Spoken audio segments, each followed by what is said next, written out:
one here.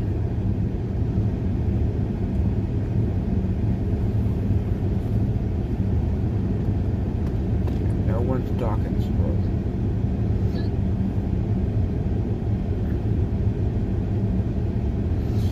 So we're gonna wait to get more on here, and then we'll get on going. But right now, we are going to be watching a little thing there, which is a warner.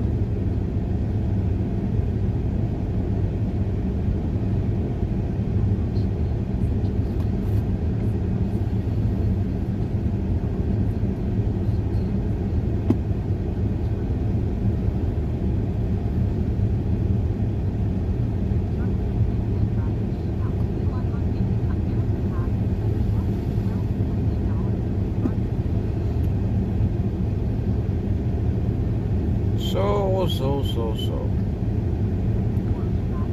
We have 4 people here and 0 talking so far.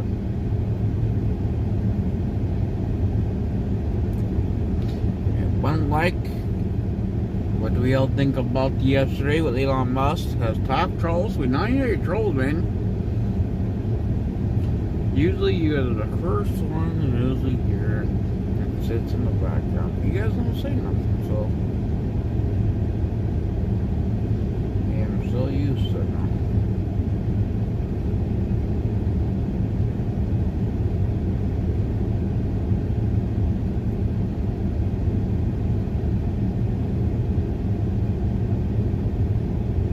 Bluetooth connect.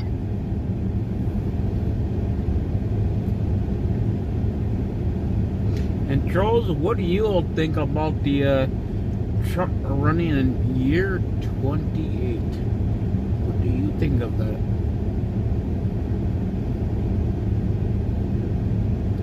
What here from you, trolls? What do you think? What do you think of Trump running in 28? I know you guys don't think it's not going to happen, but he can do it still. There's ways.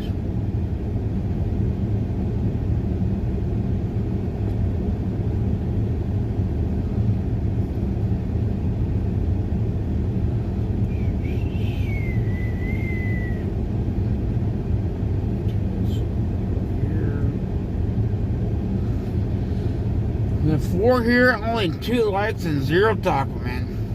I could take my time.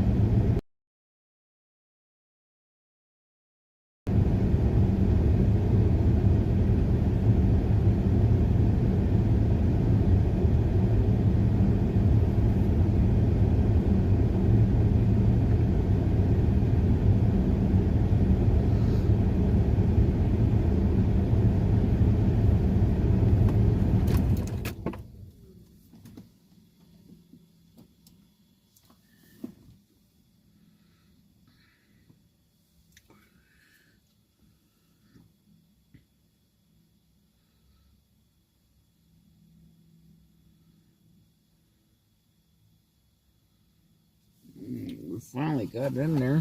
We'll see. It says on there. YouTube's been not working today for me.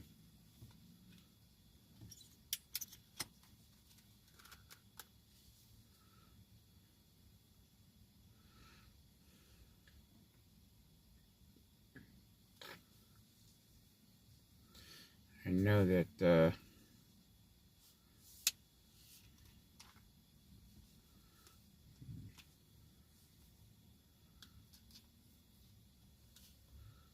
people don't think that Trump is not going to do it, but he will.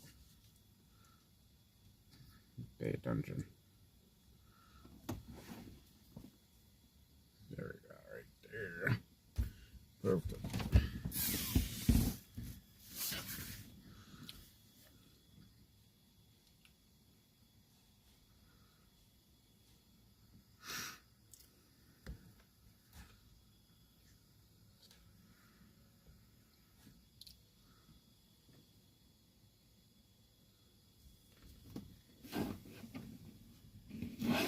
Erica PAC have spent more than $12 million in Wisconsin to support Schimel for the vacated 7th seat. Musk spoke at a town hall in Green Bay last night, sporting a cheese head and emphasizing the race's importance. Watch this. What's happening on Tuesday is a vote for which party controls the U.S. House of Representatives. That is why it is so significant. And whichever party controls the House, it to a significant degree controls the country, which then steers the course of Western civilization. So it's like, I feel like this is one of those things that may not seem that it's going to affect the entire destiny of humanity, but I think it will. Musk's appearance was met with protesters who slammed him for handing out $1 million checks to voters who signed a petition against, quote, activist judges. The Wisconsin Supreme Court actually rejected a Democrat attorney general's attempt to block Musk's giveaway to voters. But Schimel says he is not influenced by anyone's financial support. Listen. I don't control any of the spending from any outside group, whether it's Elon Musk or anyone else that has an organization spending money in this race. I've run a 72-county race in Wisconsin. I've campaigned in every county for 16 months. I'm not running for anything for Elon Musk or any other person. Meanwhile, Florida also has 2 major races tomorrow. That's one to fill Matt Gaetz's vacated House seat and another to replace White House National Security Advisor Mike Waltz. In the 1st Congressional District, Republican Jimmy Patronis and Democrat Gay Vallimont are running to replace Gaetz. Now, Patronis is the state's chief financial officer, and he's received President Trump's endorsement. In the 6th Congressional District of Florida, Trump-backed Republican State Senator Randy Fine is facing off with Democrat Josh Weil for Mike Waltz's vacant seat. Now, GOP lawmakers have expressed some concern about the 6th district as recent polls show the race is within the margin of error, so we'll keep an eye on that. At Stardate 42,069, I have once again declared that there are only 2 genders, but I have made some changes. The women who are smarter than the men can now say anything they want, but they are only limited to 280 words per day. And for the men, pee is now stored in the balls. Trump Borg out.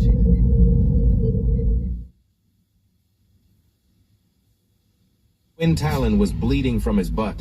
His rear end had just scraped hard against the asphalt as 2 bullies used their superpowers to throw him around like a rag doll.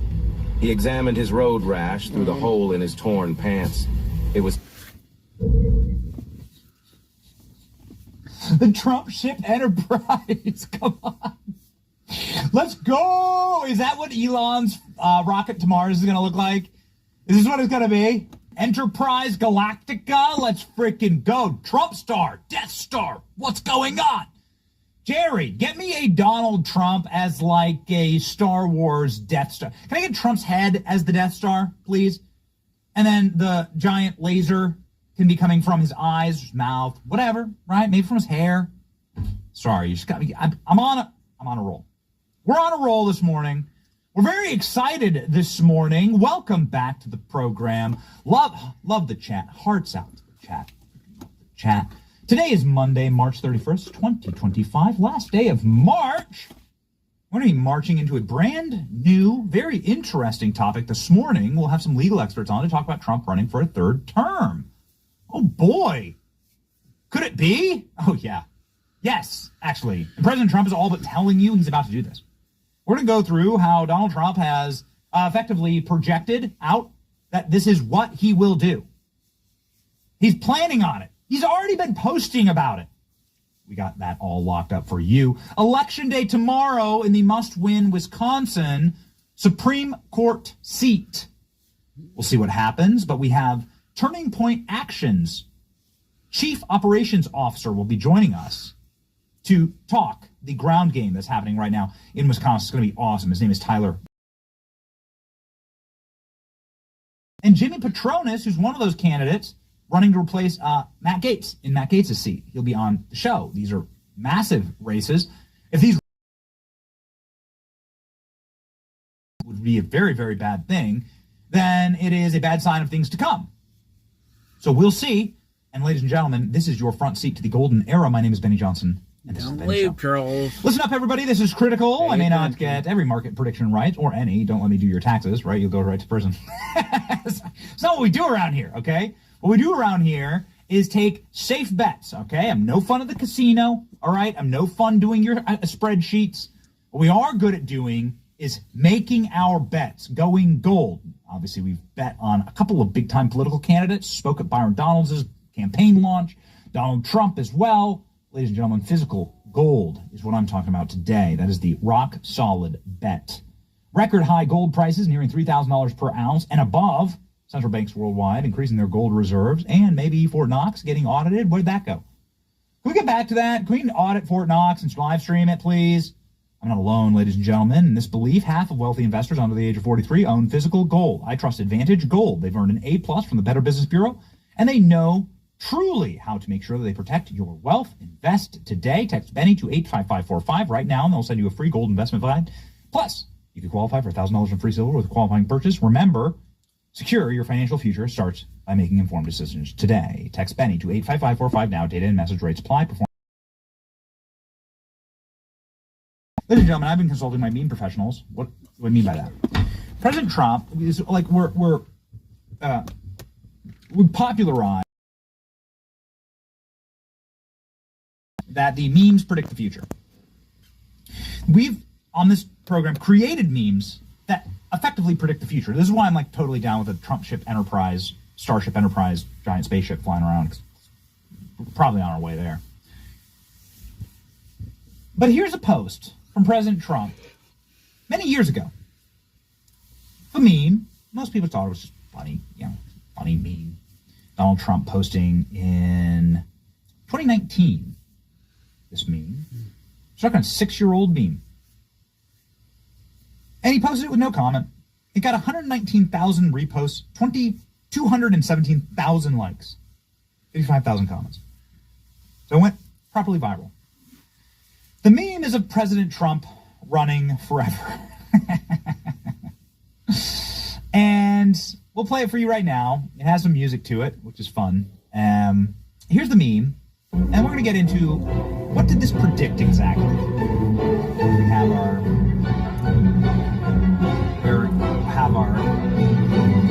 classic ramp it up. 64, 72, 3,000, 4,000, 20,000.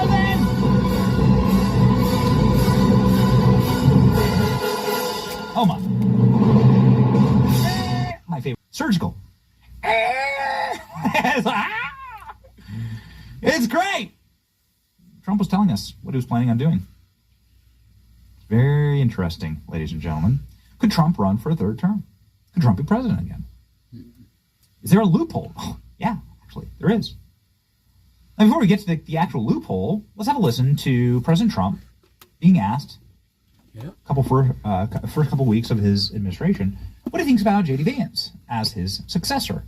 Now, I've regularly said on this program that J.D. Vance, according to all of my sources, which are significant, because we know Don Jr. and we know Tucker, and we used to work for Tucker, and all these guys in like the J.D. Vance orbit, right? Like, I'm not on any signal chats with them just yet that haven't been already deleted. But that J.D. Vance is the first vice president to have ever been selected as the heir to camp. Like he wasn't selected because of his genitalia. He wasn't selected because of his race. He wasn't selected to tick a box. He wasn't selected like the way George H.W. Bush was selected as assassination insurance for the CIA, for Ronald Reagan. George H.W. Bush, the CIA director. Don't ask where he was during the JFK assassination. Don't ask where George H.W. Bush was during JFK's assassination. Oh my gosh, we have breaking news on that as well. Apparently Oswald was like in the car with JFK, he's just riding in the trunk. Too much to get to. Donald Trump has selected J.D. Vance as a torch carrier for the MAGA movement. You can see this, obviously. And that's why we're really proud of actually the leaks from J.D. Vance and the signal chat, because it's J.D. Vance behaving as Trump. You read the messages from J.D. Vance, you're like, yo, that's Trump talking there. This is Donald Trump. Yeah, J.D. Vance is out behaving almost more Trumpian than Donald Trump. Like preparing for a durable America First movement, because it's not actually a movement if we only elect it one time, or then one other time, and then it gets destroyed by the system.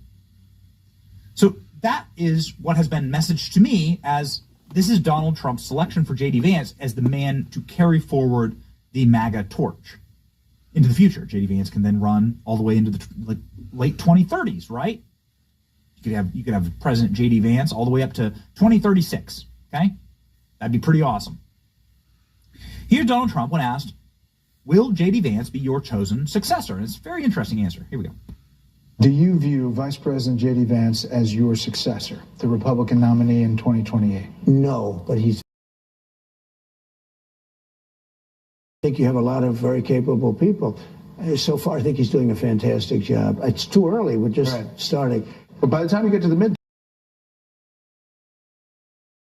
that this has been the greatest opening, almost 3 weeks, in the history of the presidency. it's definitely been the fastest and the most stuff Well, happening. we've done so much, so fast, and we really had to, because they have really, what they've done to our country is so sad. It's so sad.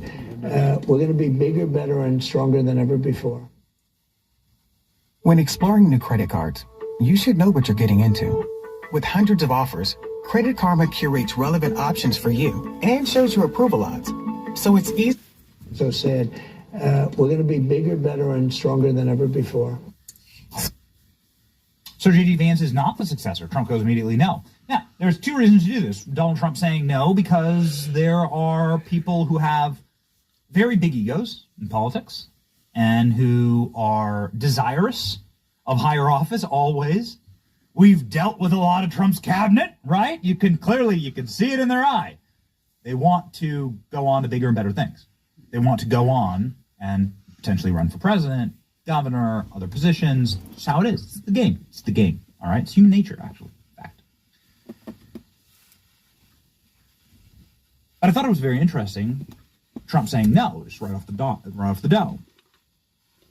Then President Trump this weekend says something quite unique to NBC.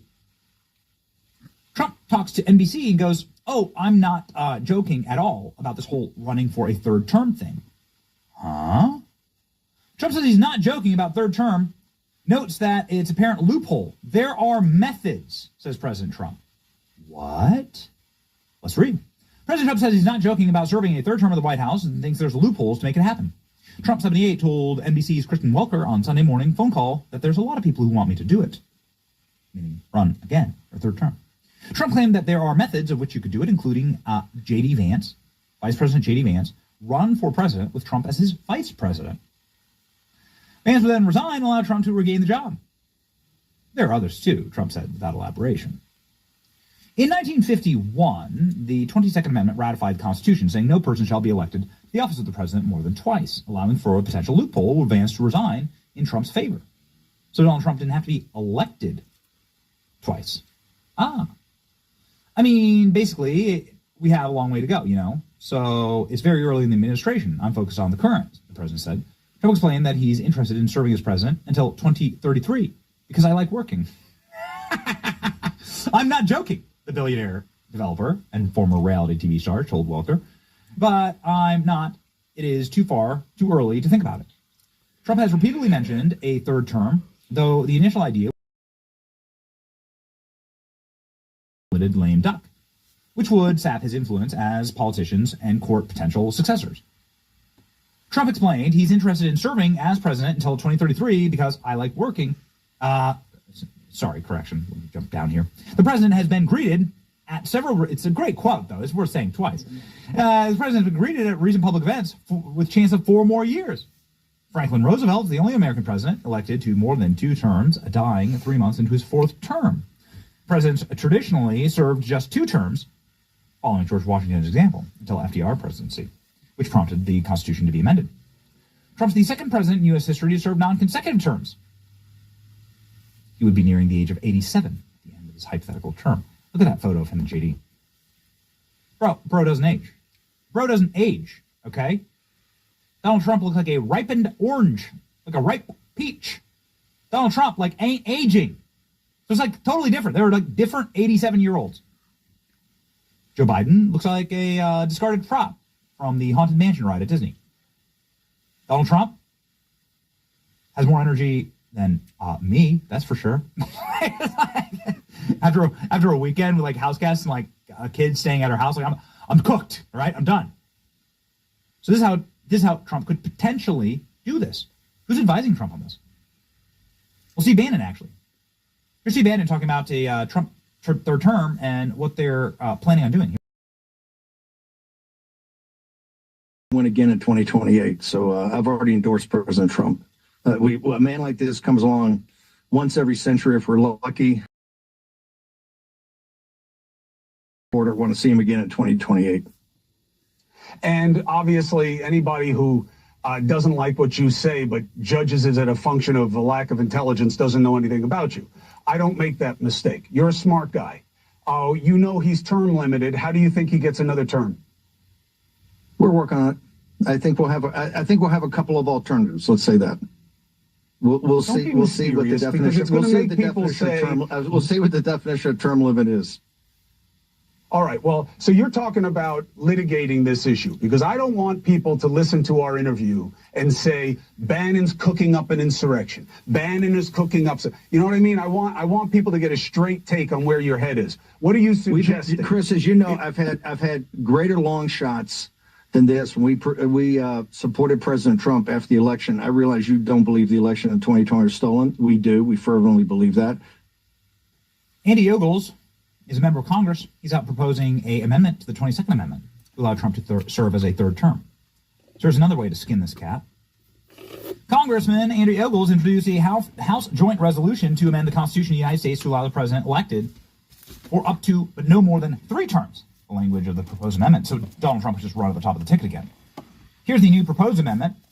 This is on the floor of the House right now. No person shall be elected to the office of the president more than 3 times, be elected by any additional term after being elected 2 consecutive. More than 2 terms.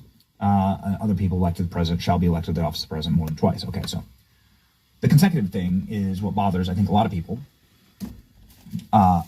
President Trump in 2020 clearly had the election rigged against him, obviously.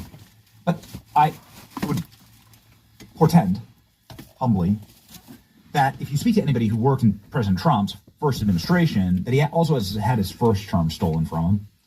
Russiagate was a pall that cast a black cloud over the entire administration. You couldn't get anything done. As was described to me by a very high-up Trump White House advisor who worked day to day with the president, that, like, if you were to order, Russiagate was so bad that if you were to order Russian dressing on your salad or a Russian vodka and a martini after work, that you'd expect to be indicted and put in prison. It effectively handcuffed Trump's first term. So Trump's first term was technically stolen from him as well as his second. So if there's ever a man, I would argue, who deserves to have another term, it would be Donald Trump. Now, you could do the constitutional amendment way. You could do the President Trump running as vice president with J.D. Vance way, which would be quite unique and very, very interesting.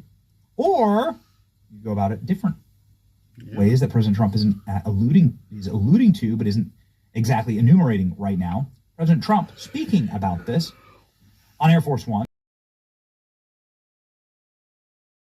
Term about possibly wanting a third term. Does that mean you're not planning to leave office on January? I'm not looking at that, but I'll tell you, I have had more people ask me to have a third term, which is in a way a fourth term because the other election, the 2020 election was totally rigged. So it's sort of a fourth term in a certain way. I just don't want the credit for the second because Biden was so bad. He did such a bad job. And I think that's one of the reasons that I'm popular, if you want to know the truth. I think I'm popular because we've done a great job. I think we've had the best almost 100 days of any president. And most people are saying that it's an honor. We're bringing back our country. We're respected as a country again. And we're strongly respected. And people are amazed. I was with some very important people today, and they said that they've never seen a turnaround of the country as fast as this. Even look at our border. We have nobody coming in. And you can't come into our country, but you have to come in legally. But we have nobody coming in to our country. It's almost shut down. They've never seen anything like this. An appropriate precedent limits a president to 2 terms. Is it your understanding that they have to I don't even want to talk about it. I'm just telling you, I have had more people say, please run again. They said, we have a long way to go before we even think about it. But I've had a lot of people. Yeah, go ahead. Did you have something? Yeah, I just wanted to ask, do you think that's an appropriate precedent to set, even if it wasn't you in this position, to see a president serve a 3rd term? I don't want to talk about a 3rd term now because no matter how you look at it, we got a long time to go. We have a long time. You know, we have almost 4 years to go. And that's a long time. But despite that, so many people are saying, you've got to run again. They love the job window. Most importantly, they love the job window. Please.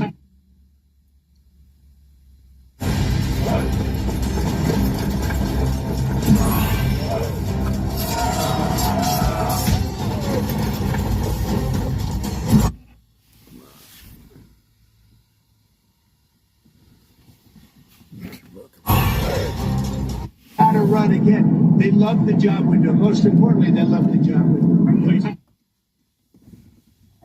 I don't want to talk about it. Trump proceeds to talk about it for 3 minutes. So it's perfect. It's classic Trump. It's perfect. It's perfect. It could be done. It could be done through constitutional amendment.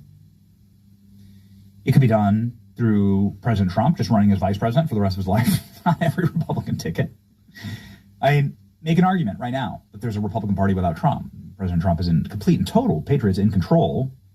And also, more importantly, the experts are now chiming in. And the experts are saying, hold on. If everyone freaking out,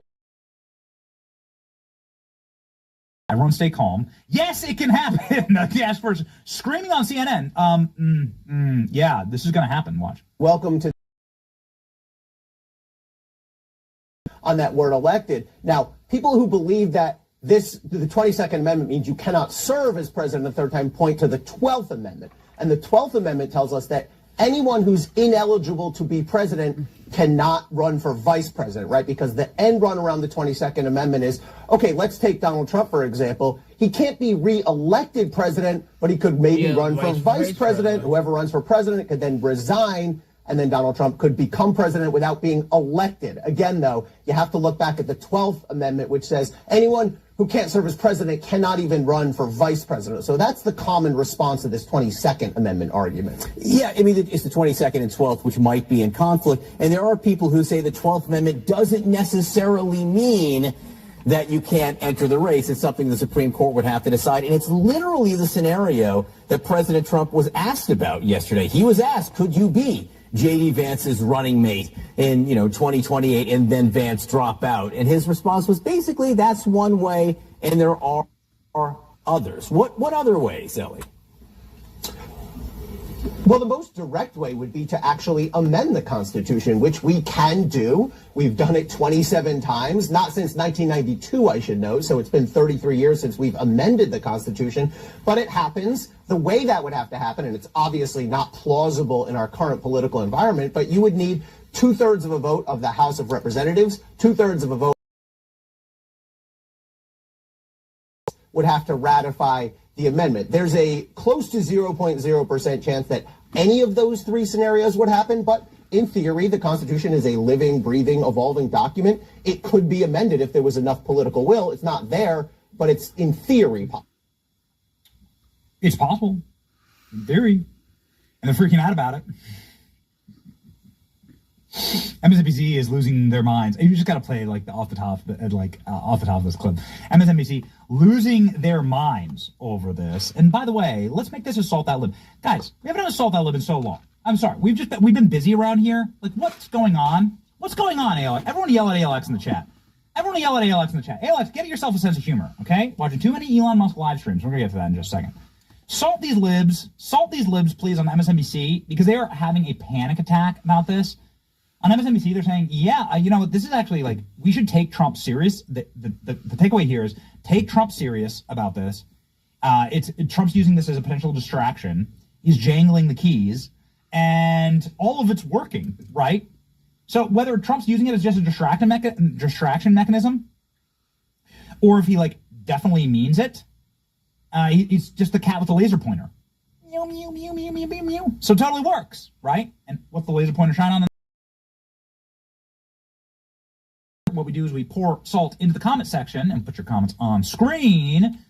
Let's salt these lips.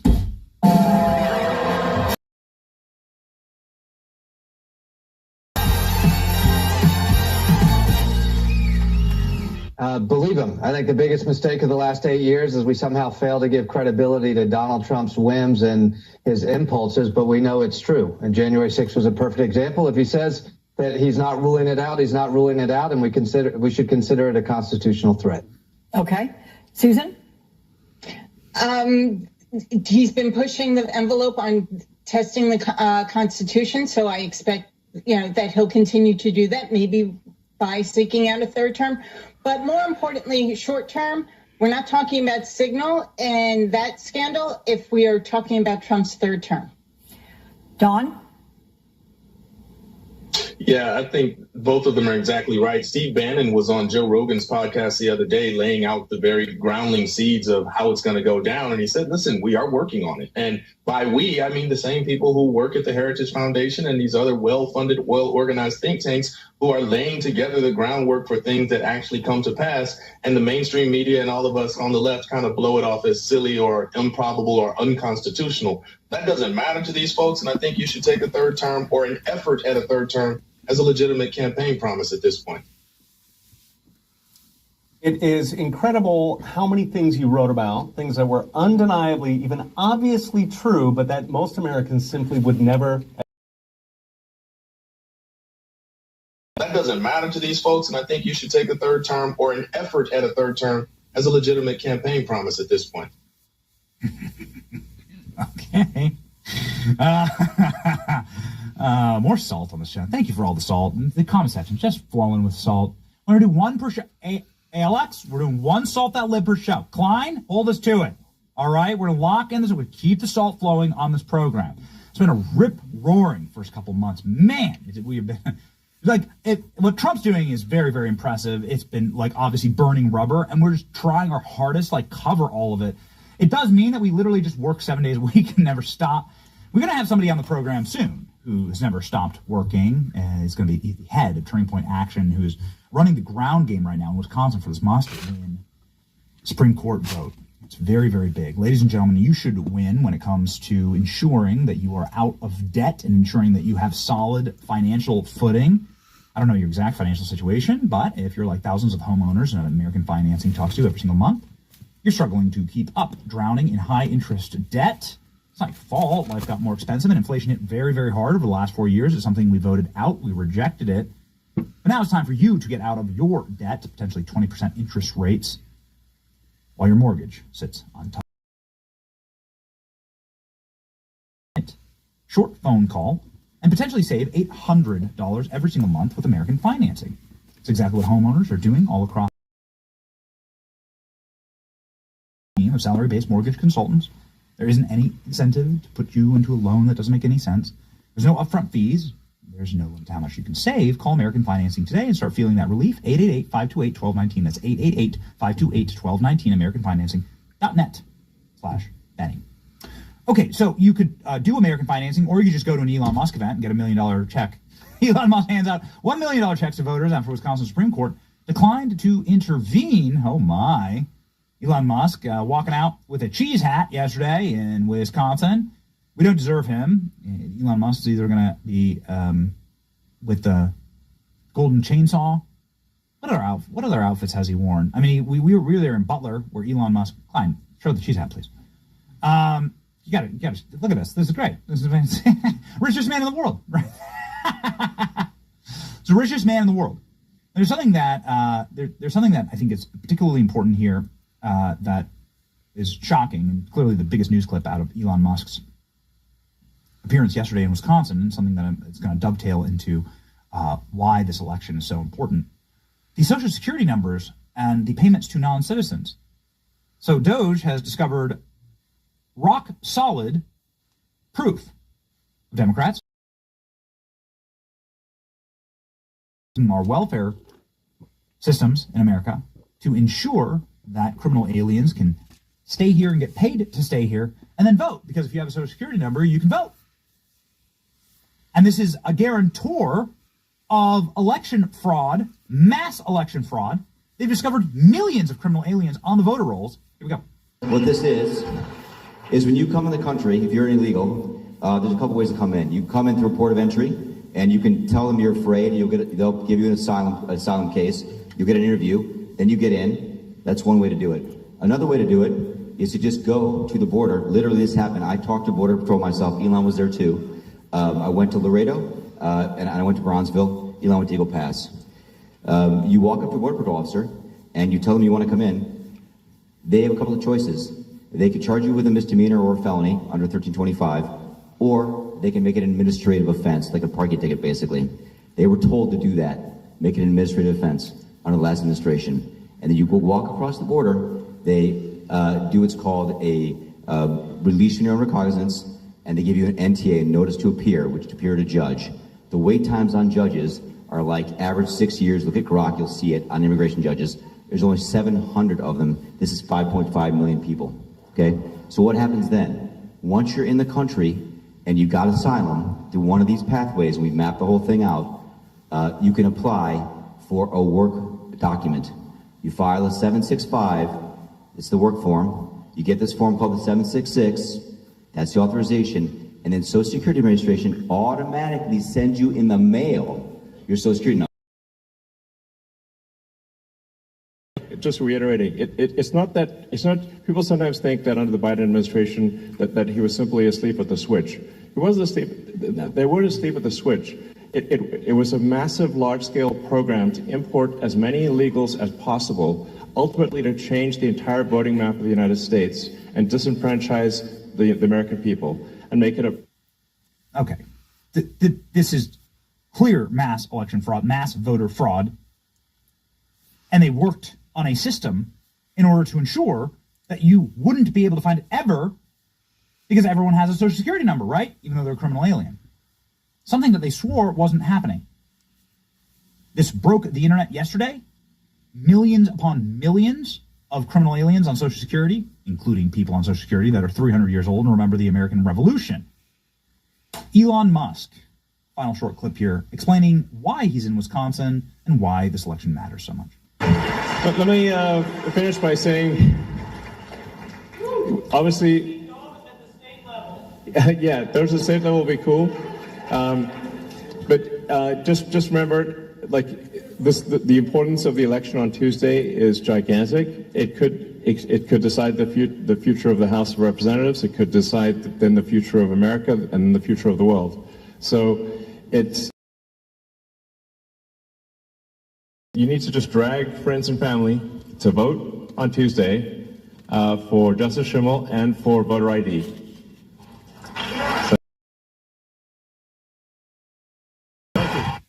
Gentlemen, joining us now, Tyler Boyer, the Chief Operations Officer of Turning Point Action, who is on the ground right now in Wisconsin.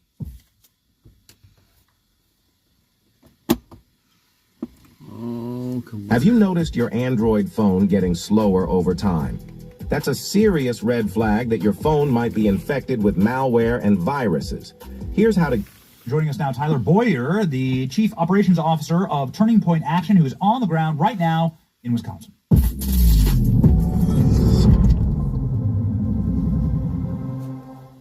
Tyler, what up, G?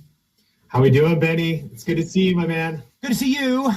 Been too long. You've been busy, and you're very, very busy. Today, the last day before the election in Wisconsin. Now, we've been talking about this, and Scott Pressler's been on the program. We've been doing our very best to try and cover it, but I don't think people properly understand what's at stake here and the table, how it is set. So can you elucidate for us exactly what is the risk factor for Republicans on the ground in Wisconsin?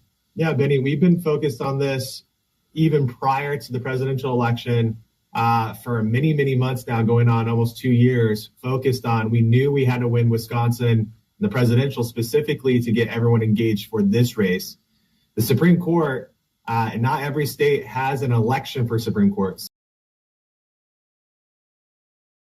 It's like the federal level Supreme Court, you have a Supreme Court at the state level. These are the folks that get to decide whether to keep or laws come down the pike, specifically behind the blue wall. So Wisconsin, Michigan, Pennsylvania, as everybody knows, the left needs all three states in order to win the presidency, basically for the next 20 years. And so for us, we're focused on this race because they can do a couple of things. One, they can institute really bad election laws in Wisconsin.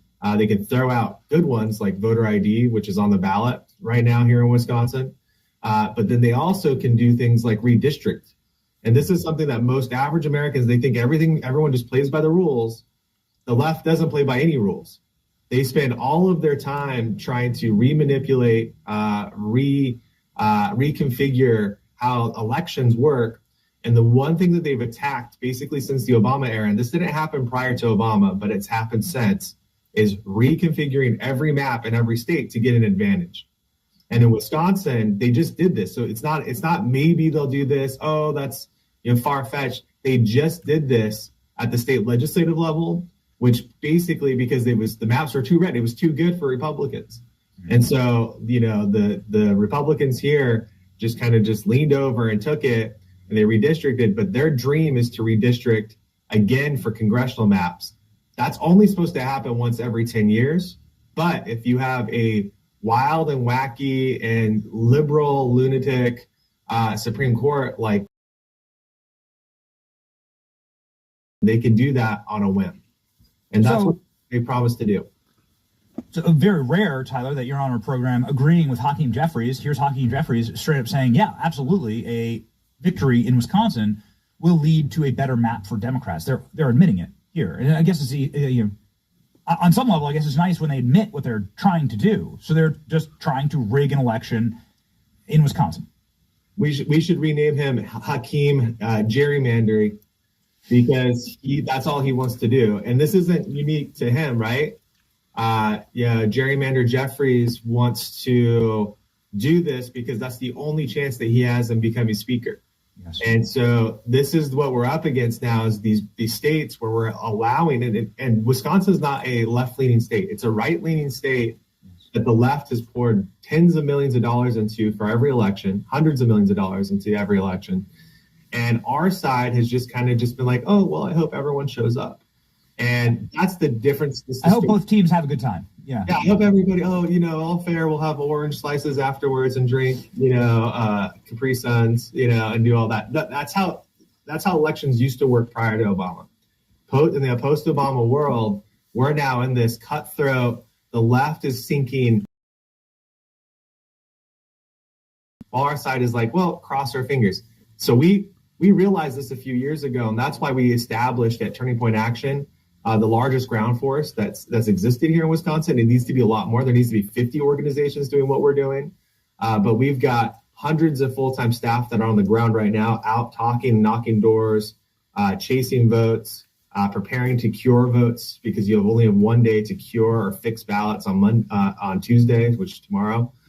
And then in addition to that, we have hundreds and hundreds of volunteers, thousands across the country that are going into the Turning Point Action application, and they're contacting voters. They're doing the same on Scott Presler's early vote action application. You can go to tpaction.com/app and download it. And in the top left-hand corner, you tap the arrows and you can get right in and make calls or start sending text messages to Supreme Court right away. So if you go in actually on our X handle, it should say right at the top, should have the links to our application. You just go right in, download the app, tpaction.com/app, and you can get going and help us out. I mean, listen, I do my best, Tyler, not to live in a bubble. Libs are so atrocious that social media is hard to actually follow these accounts. And I'm not like a professional gooner like Harry Sisson, so I'm just not into that kind of stuff. But if you are locked in online, you'll see Elon doing packed rallies.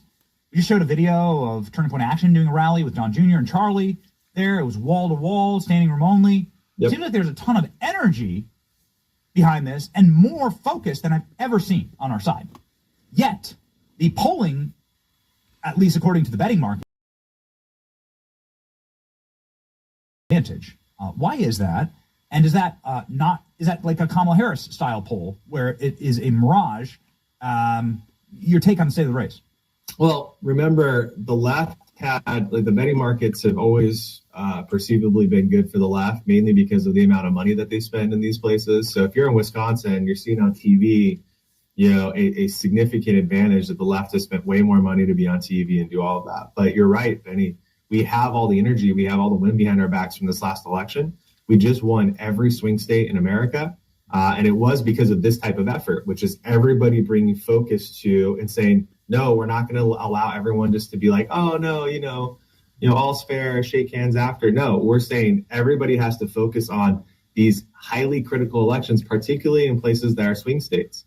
And Elon said something that's really interesting yesterday at his rally in Green Bay, is he said that their team has deciphered, they believe that they're about 100,000 votes down. 100,000 votes down in early voting actually puts us right in the place here on election day to win this thing. That means we have a fighting chance. Our team has, on the models that we put together, we believe we're about 45,000 votes down.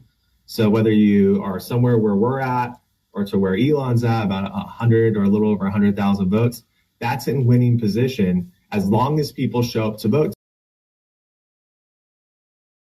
Essential, and how we look at this is what we call a low turnout election. Mm-hmm. People mostly are not like super passionate about the guy that they don't really know, versus like Trump, right, in the presidential. And so there's still a pretty high turnout. Last time, you have a couple million people who basically get engaged and turn out.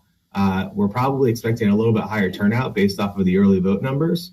And all it takes is for Trump supporters to show up and we win. Trump supporters to show up. And this is the big deal, and particularly for the audience here, the left has attacked men so much. They do not want men to show up to this election. They do not want any male, because they know males right now are trending so heavily towards conservative policies. They're the ones that men stepping up and actually turning out to vote in last November are what won it for President Trump in these swing states. That was the difference between 2020 and 2024. These elections, these small elections, we cannot let our men, our fellow men, take it for granted that this is something that is so critical to the future of their state, their community, our country. And so, obviously we want everyone to vote, but men sitting at home is not going to help. So you got to take off work. Work has to give you time off to go vote tomorrow. You got to do it. If you know anyone at all that lives in the state of Wisconsin, don't say, oh, they know about it. Text them, call them tonight, get on the turning point calls today. That's how you can help. Quinn Talon was bleeding from his butt. His rear end had just scraped hard against the asphalt as two bullies used their superpowers to throw him around like a rag doll. Point action application. Make 5 to 10 texts or calls today. That's how you can help. Just want to put up one final map here, Tyler. And I've wanted to get your take on this. And of course, everybody needs to do exactly what Tyler's talking about right now. No voter ID, man. It is crazy. Yep. It is wild. Now, Donald Trump signed an executive order. I know this is sort of zooming out, but he signed an executive order for a national voter ID and for paper ballots and so on. Mm-hmm. Obviously, this is a winning issue. Only 15% of the country says there should be no voter ID. This is insane. How do we bully Republicans into finally having a set of balls and passing national voter ID? Because it does have to be passed from federal level. This is not like something that you should leave to an EO. Yeah, voter ID, and then Benny, on top of that too, is a citizenship check requirement, right? Which is really hand in hand with that. And this is how they're getting away with it. These loopholes that are happening, places like New York City and San Francisco, and they're harboring illegals in many of these cities. Denver is awful for this. You have places, tens of thousands of illegal votes being cast because they're not being cast by true citizens. And the important part that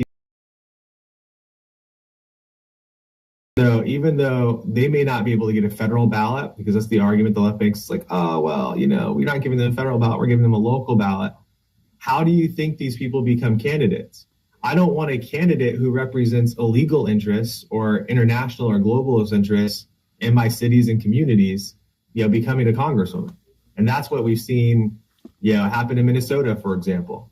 We have, these individuals who are interested more in the constituencies that are not American citizens in some of these cases than the actual American citizens.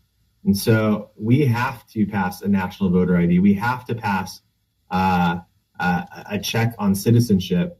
There has to be real repercussions if you try to vote. I'm not talking about even voting. Voting, of course, you should go to prison for life. You should just be kicked out of this country, sent to Guantanamo Bay if you try to vote and you're not a citizen. But even attempting to do that should be, we should come down hard on those people. And that's not happening anywhere in the country right now. There are no states that come down hard on anyone for even attempting to vote as an illegal or cast an illegal ballot. Yeah, I like Guantanamo Bay or a prison in El Salvador or whatever. Like, stands in front of you with a Rolex, right, and films content, and that's your punishment, right? Or you have to Snapchat Harry Sisson all day. That's your punishment. That's it. That's what should happen to these people. It's half days hard labor in Greenland, and the other half is having to talk to Harry Sisson for. Yeah, that's right. Deport straight to living with Rosie O'Donnell in Ireland, right? That's right. That's your punishment. You have to wear wet boots for 2 straight years while doing hard labor and having to listen on headphones to Harry Sisson talk to you the entire time. That's what it should be. No, I think we should be starting to institute, like, make the libs have to live with all of the cruel and unusual punishment that we've had to deal with online for the last 5 years. So I totally agree. But this is the most critical election, and I'm telling you, and this is the important part, Benny. The left has actually operated for many years. There's a lady named Barbara Fried. You might know Sam Bankman-Fried. We know Sam Bankman-Fried. Oh, yes. The illustrious criminal who's now serving hard time for basically funneling so much money to the left. His mom is the lady that basically is the point guard. She's the one spot for all leftists. She runs an organization called Mind the Gap. She is a very respected professor at Stanford, not by us, but she's a professor emerita at Stanford Law School, as it says right there. And she basically maximize votes. And so what they do is they triple dip, they quadruple dip. They don't spend money on stupid stuff. What they do is they go into a key target state like Wisconsin and they say, it makes tons of sense to spend hundreds of millions of dollars here on a Supreme Court race because that's going to help us win a presidential. That's going to help us win Congress. That's going to help us win. Wisconsin is a dream. Why? You've got a governor's election coming up. We have Senate elections that are hanging the balance. I mean, they barely were able to manipulate the election to win this thing last time against Eric Hovde. You've got the presidential that they depend on for this. You've got all of these things that are happening in Wisconsin. It makes tons of sense to spend money. The Republican Party doesn't look at it the same way. And that's where we've come in and so we've said, no, we're going to keep grabbing the collar of the RNC, of the NRCC, the NRSC, all the other organizations and say, you got to focus on this because this is where you basically whack every mole at the same time. Man, it is really a game of whack-a-mole. We didn't even get into what Eric Holder and Barack Obama are doing soon every single state on civil rights grounds, right? How they've redistricted. What an operation. Tyler, thank you for being on the program. Everybody go follow Tyler. Obviously, 220,000 Americans already do.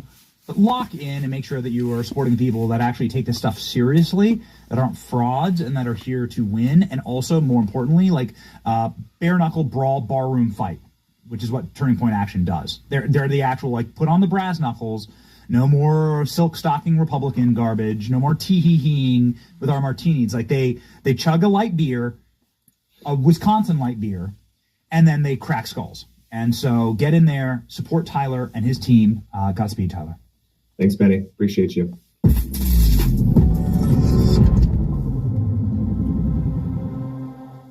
Speaking of cracking skulls, ladies and gentlemen, have you ever heard of a rock star, freedom fighter, blonde, who fights back against the permanent state, who's also a skullcracker and one of the most feared women in the entire world? You may think that I'm talking about Julie Kelly, but I'm actually talking about Marie Le Pen. Actually, we're going to talk about both in this next segment, because the same thing that they tried to pull on President Trump, they've just accomplished in France, as France's conservative, pro-freedom leader, Marie Le Pen, has been imprisoned and then barred from seeking office. Oh, yeah. They're pulling the same tactics. They're trying to run this game. It's time to put our foot down, among many other things. Ladies and gentlemen, the great Julie Kelly, live. Watch this. This one organ can make a woman's belly big and stick out. And no matter how many diets or... It's time to put our foot down, among many other things. Ladies and gentlemen, the great Julie Kelly, live.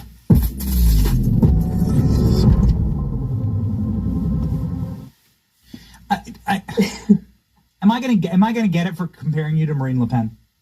No, not at all. Although I was laughing that you said blonde, because I posted on X how this is pre-root touch-up day. So I'm a little bit less blonde than normal, but I promise next time I will be fully fakely blonde. Okay. Not a requirement for the show, Julie. I know. All this requires that you bring your absolute force of will to a topic like this that is the number one trending topic in the world right now. They accomplished what they tried to do against President Trump. They were successful in weaker nations in France. I just want to get off the top, like, your take on this news. I mean, just looking at this now, but this is what they are doing in alleged, democracies now, trying to imprison, especially conservatives, politicians on the right, throw them in jail, prevent them, specifically here, from being able to run for office. Now, that's exactly what they did here, right, with the 14th Amendment, saying that because allegedly Donald Trump participated in a so-called insurrection, that he should be prevented from holding public office. So this is precisely what the left, the organized left, Marxists across the country, especially in alleged democracies, are doing. And, this is very, very dangerous territory that we're entering, especially a country like France. And this is going to be repeated. And it really, you have to argue, started here. Heard by President Trump's victory. They've done this in other countries, right? They're trying to do this in England. They've done it in Brazil.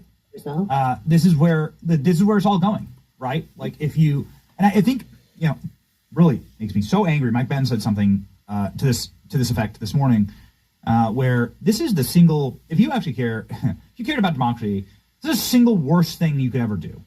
Mm-hmm. Because what it's going to do is going to push everyone to authoritarianism. Because people would prefer that to fake democracy. That is clearly a sham and rigged system for one single small group of elites that benefit from all of it. And luckily, we were able to get a referendum on that in 2024 in this country. That was pretty resounding. But this is gonna destroy entire it's gonna destroy the system, the functional system of government. Actually, by the more that they pull this operation, and we know that it's structural. We know that they've been planning this. This is the goal, and they tried to do it to Trump. They just weren't successful. It's really it's a dire time. It's worth noting. It really is. It really is. And I'm glad to hear you, make the comparison and others to what happened to President Trump. Had he not won the election, Benny, where the end of March, he would be on trial in Washington, D.C., jurors from a city that had voted for Kamala Harris 92%, and very likely this DC jury, you would have had Judge Tanya Chutkan, who did everything she possibly could to act as a rubber stamp for the Biden DOJ and special counsel Jack Smith. So this is what would have happened to Donald Trump and to the country had he not won the election. They would have really pushed ahead with that 4-count indictment. and putting him behind bars so he could never try to run again. And also the other goal of crushing the MAGA movement, which was, of course, a key objective in all of the lawfare against the president. I want to move on, but it has to be stated: if we don't win, if we didn't continue to win, and we have a very good path going forward, Democrats are going to lose a ton of electoral college votes. The entire cultural shift is against them, but they will put Trump in prison again. They will try. If Trump, if we lose in 2028, Trump's going right back to jail, right? That's the goal. Am I wrong on that? Do you agree with that? Well, they definitely will try to, if a Democrat wins next time in 2028, they definitely will try to concoct new criminal charges against the president. Now, keep in mind, I do recall there's been so much that has happened. The J6 indictment was dismissed with prejudice, meaning because it was already mostly gutted by the Supreme Court by the time Jack Smith tried to reconfigure it and advance that case forward before the election. So, but we've seen this, and we know it'll be Donald Trump. It will be J.D. Vance. It will be members of his cabinet. They will go back to this whole Signal Gate controversy. They're already trying. They're keeping records here, right? They're taking notes about in the opportunity or the scenario where, of course, Donald Trump leaves office in 2029 and a Democrat takes over, what that means in restarting this lawfare, accelerating it, and finally get what they are desperate to do, which is throw Donald Trump in prison and others who have supported him. I think that just kind of dovetails really nicely into the special elections that are going to happen in Florida. We'll have some of the candidates actually on the show later in the show, but also what Tyler's doing in Turning Point Action and Elon and Wisconsin. It's not time to sit back and say, we won, right? And get fat and happy over that. It's not. The only way, I tell you what, I'm really glad I don't live close to Julie Kelly because I would be getting very fat with her cooking. I watch her cooking. It's unbelievable. I couldn't believe the ribeye that you had yesterday. That's freaking awesome. Oh my God. And I'm sorry, I did not post pictures of it before we ate it. Yeah, what's going on with that? You can't do that. I know. I post it and then, we go somewhere and then the family's here and friends and then you're having some wine and I'm like, oh, I forgot to post the finished product. It looked a lot better than just the raw prime rib. It was fabulous, by the way. And I want to say, I kept it at 225 for 4 hours. So that's the basis of the reverse sear. Back in the old days, you blasted it and then turned it down. But now Chef Gruel, of course, our friend, has said, keep it at this low temperature and then blast it. But we were gone for the whole afternoon with friends. And it was absolutely divine. So next time, I promise I'll post pictures. Try to remember. Chef Gruel is an absolute legend. They should put him in charge of all school lunches. This isn't to be perfectly honest. Yeah. Okay, so back to your X feed. So that's one piece of dead meat on your X feed. Here's another. How do you like that? Oh, good. How do you like that one, Julie? We do this professionally. This is quite a statement this morning about what's potentially up against at the FBI, Kash Patel and Dan Bongino, and the breathtaking brick wall that they will be running into when they get to the business of potential declassification. I'm just going to read the top line here. Transparency appears to mean the dirty operatives inside and outside the FBI who are still hiding records and info that we want, people demanding outcomes right now, truly have no grasp of how deep the corruption is with 37,000 employee agency, 56 field offices, entrenched, uncooperative bureaucracy. Keep in mind, every field office was involved in the prosecution of J6ers. Do you think Chris Wray would just leave J6 related records on his desk, like for the pipe bomber? I think that there has been a deeply unrealistic expectation about what can be done, and some huge mistakes that were potentially made in messaging for what can be done, the first couple of days. Obviously, you end by saying if we don't have anything in a year, then it's time to bitch. But right now we have to grind through the process. Tell me about that process, Julie. Well, I can only imagine what DOJ, Pam Bondi, Todd Blanche, Emil Bove at DOJ, the top three.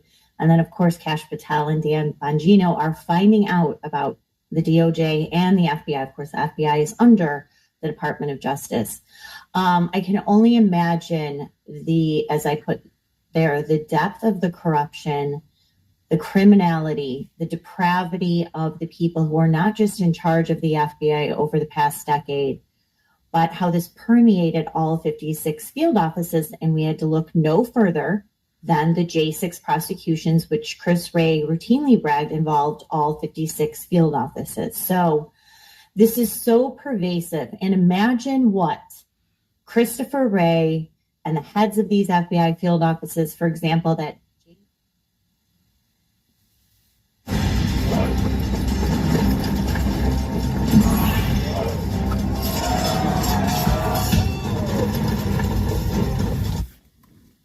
FBI field offices, for example, that James Dennehy, who we saw strutting out of the New York field office after being forced to resign. He had bagpipers playing. He had weeping. It was like the Beatles, right? Or Elvis Presley. Like, that's how he was treated.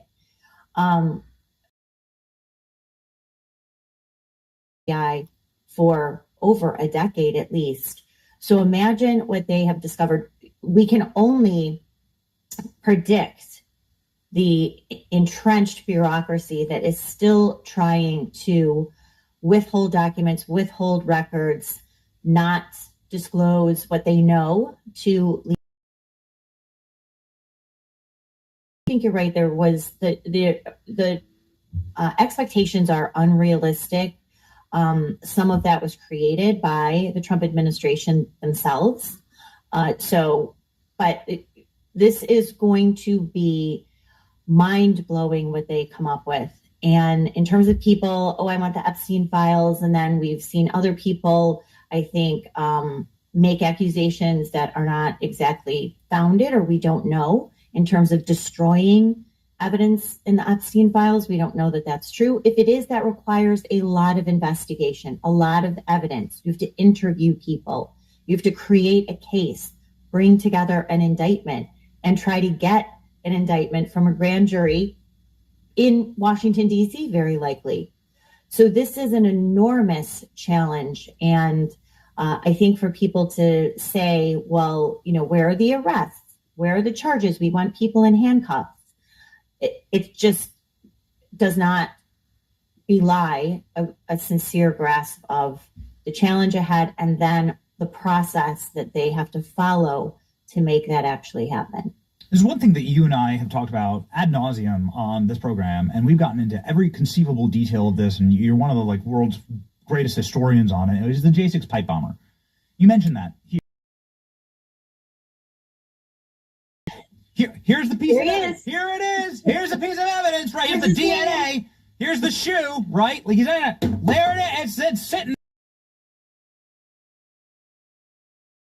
But no, they're not. There was news last week that the J6 pipe bomber, that the January 6 documents have been turned over to Congress. You have a lot of sources, inside and outside of this DOJ, and in Congress. What are we going to get from this? Can you postulate what's going to happen here? And obviously, your friend Kash Patel has been very motivated to find out what happened with this J6 pipe bomber. He's spoken a lot about it.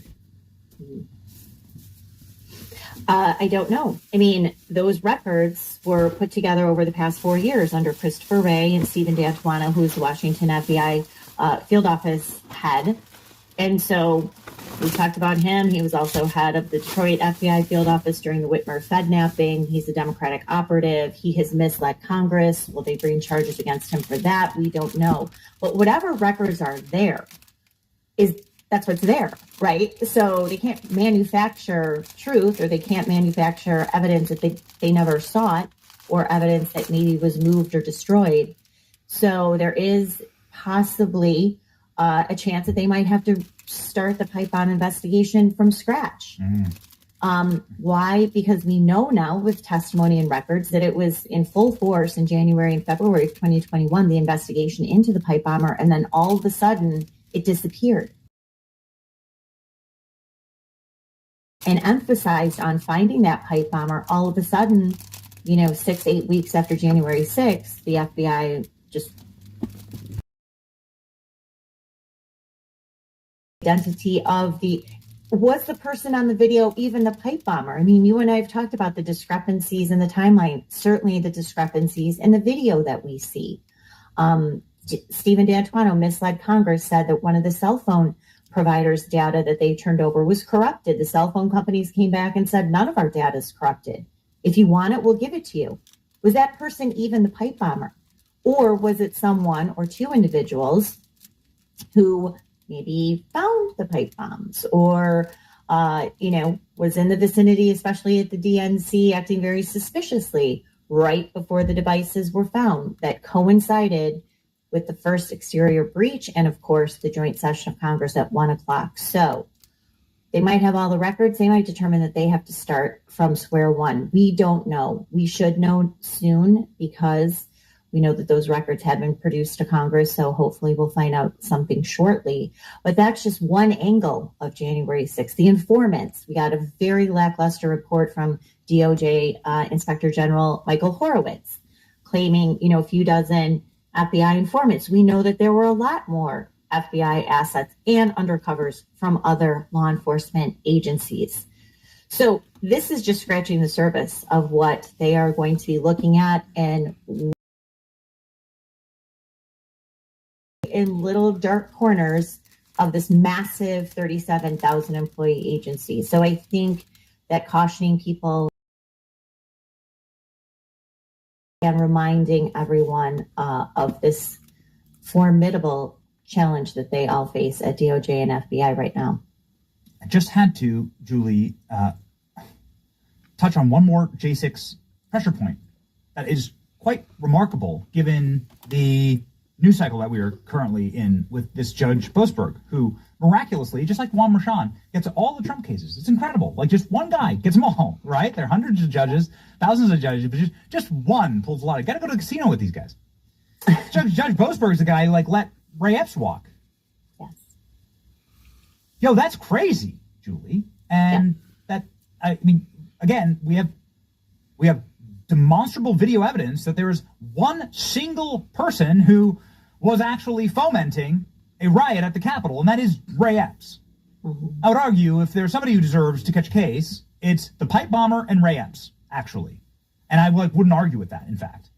And yet those are the two people who have been just disappeared, vanished, or were let off, with a slap on the wrist. Now, is this normal for Boasberg? Is this something that he normally did? Is this something that he would regularly do? Let off J6ers? What's going on with this? No, in fact, Benny, I just posted it. I think it was over the weekend, but I'm working on a piece. Hopefully it will be on my Substack Declassified tomorrow.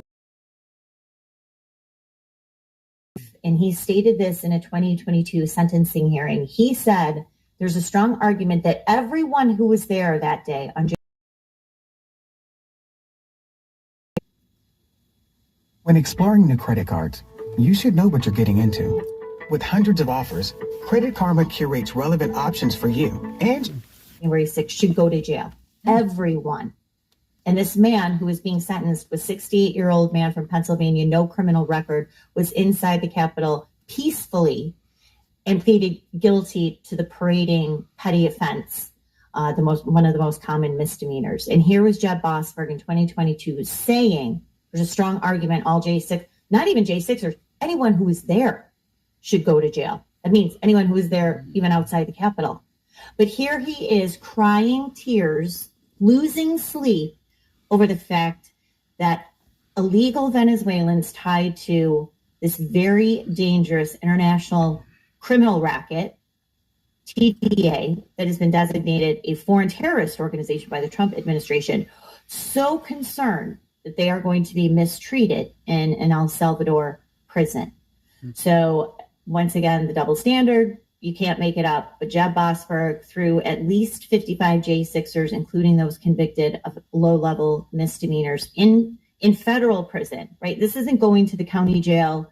This isn't even going to, some white-collar prison camp. This is hard time, including for women who he sent to the Philadelphia, in one case, Philadelphia federal prison. how this woman was going to be treated? No. But here is Jeb Bossberg continually saying in his orders and opinions and court hearings, gee, how are these Venezuelan illegals going to be treated in El Salvador? They're going to be tormented. They're going to be starved. They could be beaten.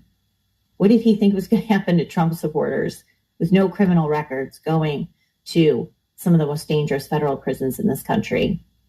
The banality of evil. The banality of evil. They actually want their fellow citizens to die. They view us as less than human. It's so awful. I mean, it's so truly. I mean, it's true. I don't. There's a lot of Americans that I think are wrecking the country. I don't like them at all. But like, as long as you're not convicted on like a terrorism charge, like I want you to live a peaceful, like happy life. I don't wish like a physical harm to you, because you're my fellow American. You're my countryman. These people do actually like think that half the country are terrorists, and they wish ill on us. They treat them as less than human. It is a pathology. Okay, to that point, very quickly, Trump saying, "Yo, I'm going to relook into this Ashley Babbitt murder." He said this with Greg Kelly, your friend and mine, the other day on an interview. And he says this cop loaded in a bathroom stall inside of the visitor center with all little kids in it. And Ashley Babbitt she's 5 feet tall, she was unarmed, and she was summarily murdered with the full celebration of the media, and then Nancy Pelosi awards Michael Byrd, like a promotion. Well done. That's right. What should happen next, now that Trump's interested in this?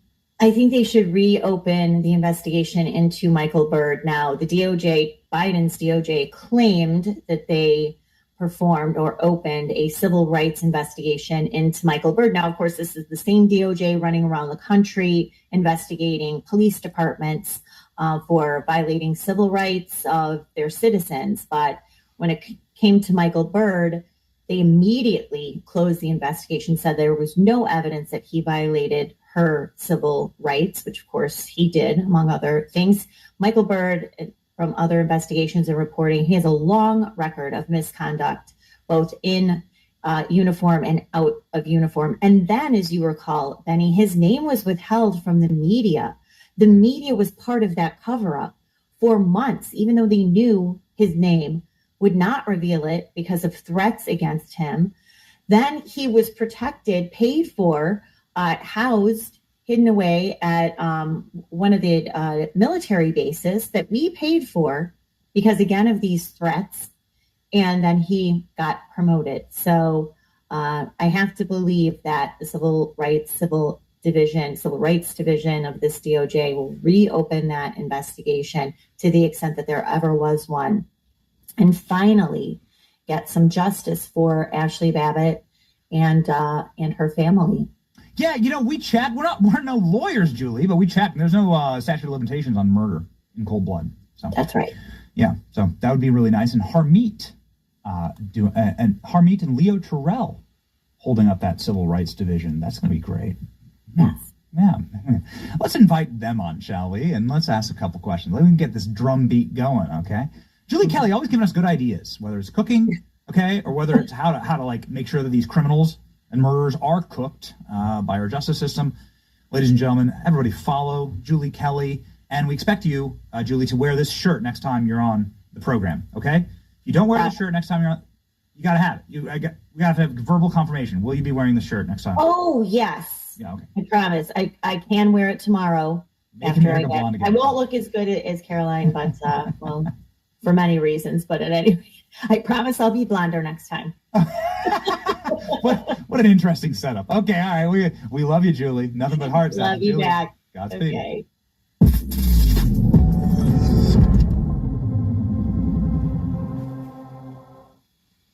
Ladies and gentlemen, we lock right in with the great Wesley Hunt, who has quite a bit of speaking of civil rights violations, has quite a bit to talk with us about. Let's go.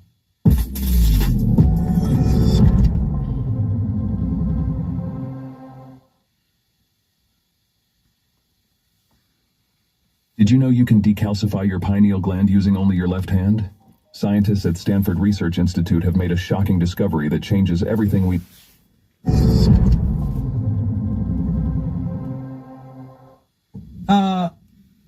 Congressman. Good morning. How are you, sir? First off, I try to calm myself down, right? Too much to get to.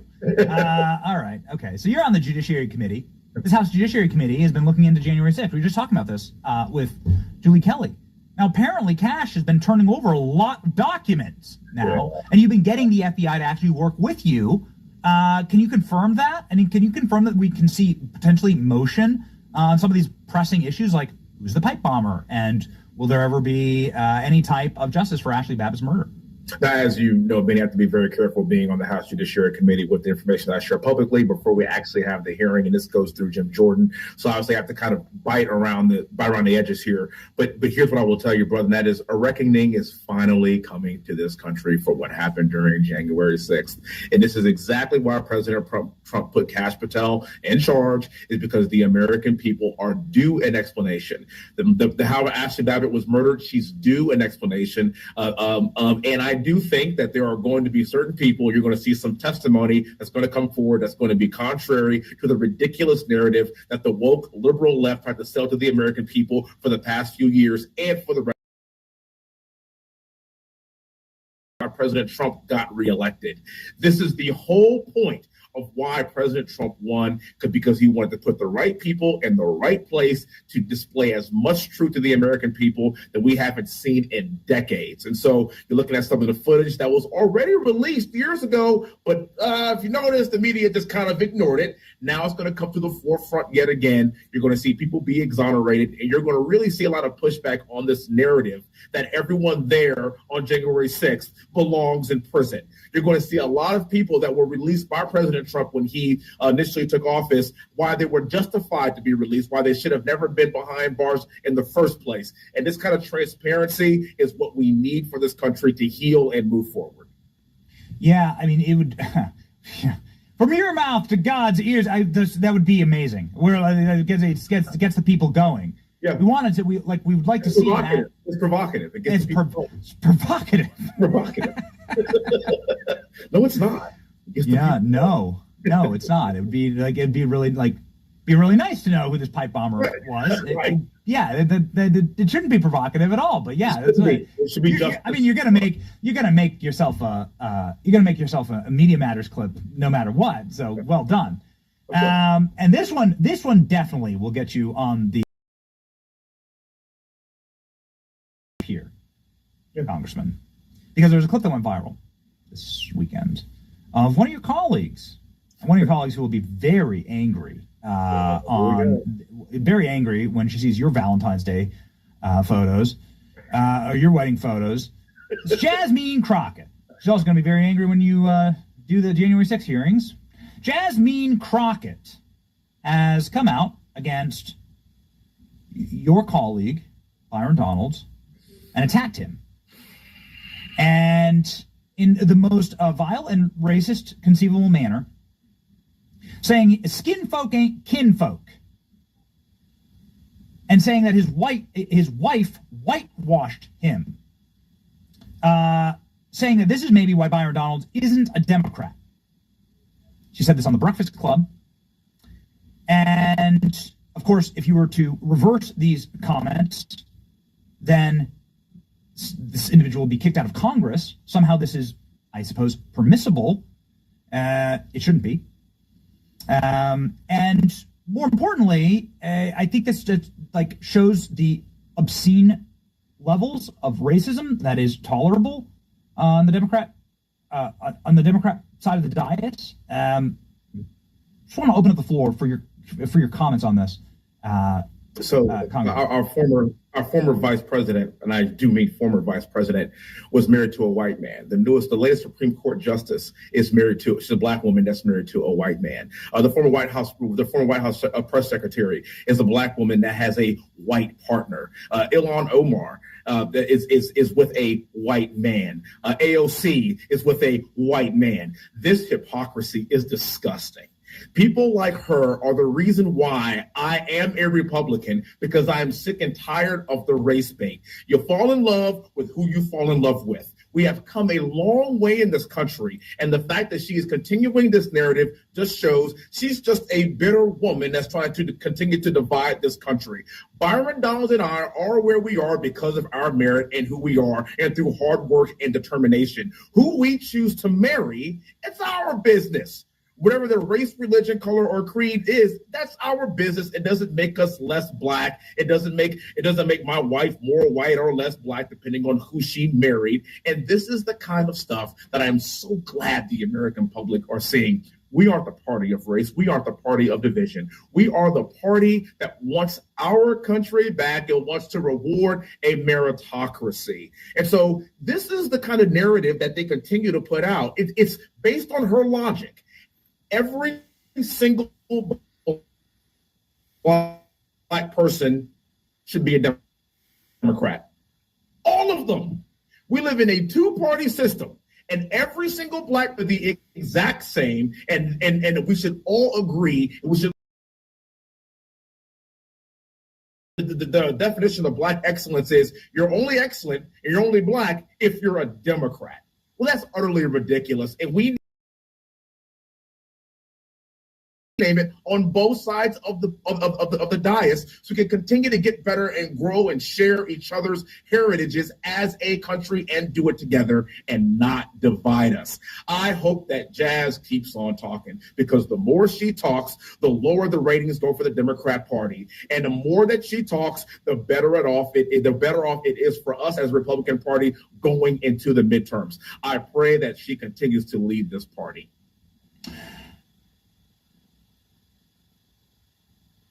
Stay down. I'll make sure your cute girlfriend will be screaming my name tonight. Quinn hurt all over, but he picked himself up and faced the 7-foot-tall Troy. To many, Troy was the handsome star superhero of the Academy. To Quinn, he was his worst nightmare. "Where is Jennifer?" Quinn asked. Troy smirked. "Clearly not by your side any longer. After I've beaten you, by midnight I'm sure she'll have forgotten who you are. Talentless Talon." Quinn clenched his fists. "I may not have any superpowers, but what I have with Jennifer is real." Troy levitated into the air. Republican Party going into the midterms. I pray that she continues to lead this party. If you take what she's saying to its natural conclusion, what she's saying is that there should be only a That's exactly what she is saying. And I'm going to tell you something, Benny. I recognize that there was a time in this country, 5 years old. My mom's almost 75. Don't tell her that. She's almost 75 years old. She grew up during the civil rights movement.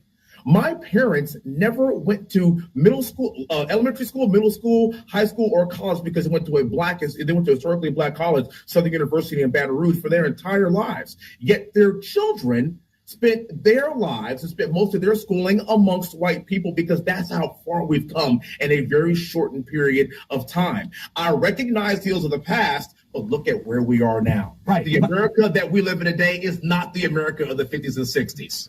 Right, but I mean, I guess I'm trying to get at the untenable question here, which is, are Democrats for racial quotas and bringing back Jim Crow restrictions on marriage?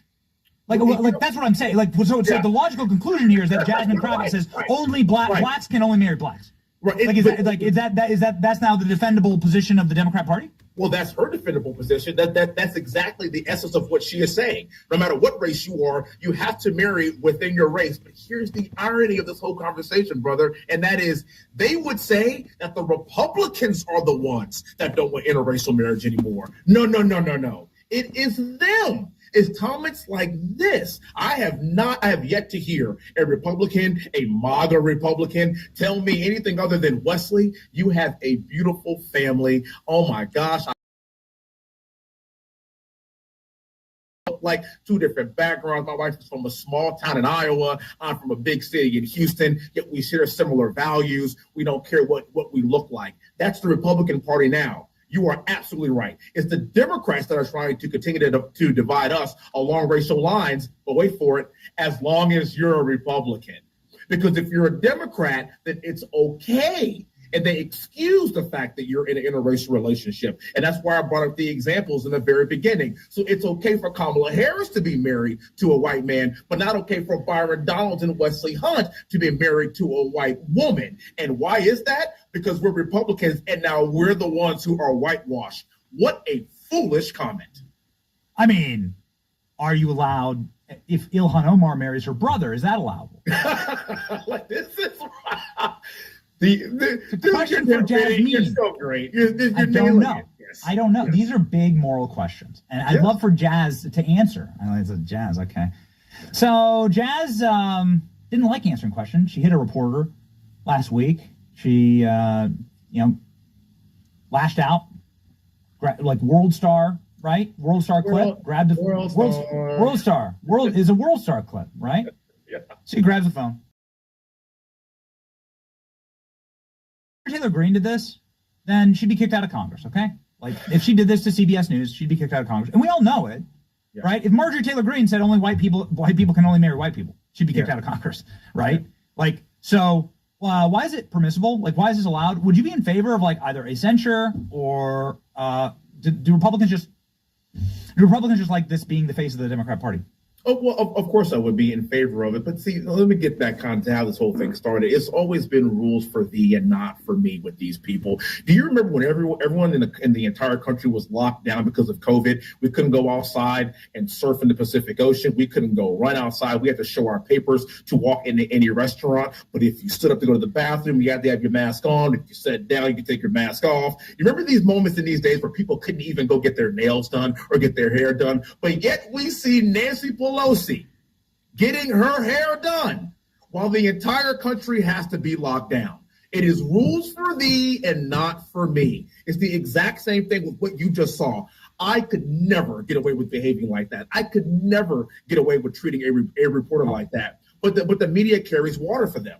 And this is why shows like yours and what you do every day to elucidate the American public. I'm talking about the real freedom fighters and the real patriots that have completely turned the TV off because they want the truth. The fact that you're talking this is the reason why legacy media is dead, because they are carrying the water for Democrats that do not want to follow the rules because the rules do not apply to them. This goes to interracial marriage. This goes to COVID. This goes to how they behave on the House floor with Congressman Green acting like a complete clown when President Trump was talking. It's always rules for thee and not for me. So again, the hypocrisy that we continue to see is nauseating to most of us. And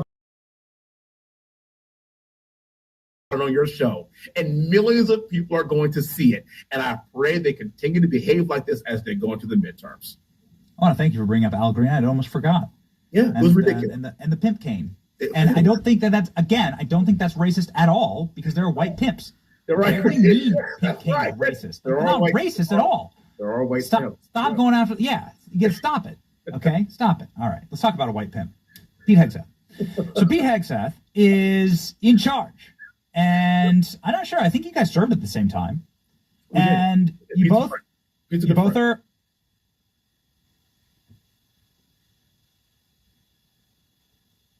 Oh, commercial.